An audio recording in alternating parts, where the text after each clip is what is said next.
కి film industry తరఫున ధన్యవాదాలు. ఎందుకంటే ఫిలిం ఇండస్ట్రీకి ఇది పైరసీ అనేది ఎన్నో రకాలుగా వస్తూనే ఉంది.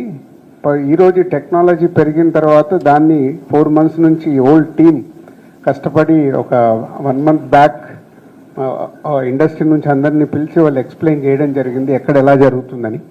సో ఆ రోజే మాకు అర్థమైంది ఇండస్ట్రీకి. సో దీనిపైన మేము ఇంకా ఇండస్ట్రీ తరఫున చాలా జాగ్రత్తలు తీసుకోవాల్సి ఉంది. ఎగ్జాంపుల్ ఈజ్ ఎ క్యూబ్ యూఎఫ్ఓకి మేము కాంటెంట్ ఇచ్చేసి డబ్బులు ఇచ్చి వాళ్ళని థియేటర్లకి సర్వీస్ చేసేలాగా తీసుకుంటాం. బస్ అక్కడి నుంచి ఇలా హైక్ అవుతుంది అనేది తెలిసిన తర్వాత చాలా ఆశ్చర్యపోవడం మా వంతైంది.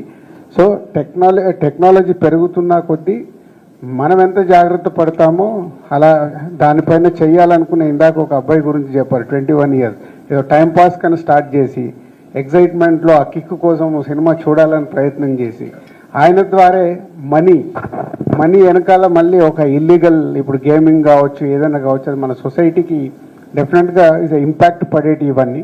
So not only cinema industry, దీని ద్వారా ఈరోజు సినిమా ఇండస్ట్రీకి ఎంత ఇంపాక్ట్ పడుతుందో, జిఎస్టీ రూపంలో ప్రభుత్వాలకి 18% రెవెన్యూ వస్తుందండి. ఇది అందరు చాలా ఇందాక 3000 crores రెవెన్యూ జనరేట్ అయి ఉంటే దాని ద్వారా 18% గవర్నమెంట్ రెవెన్యూ ఉంది దాంట్లో.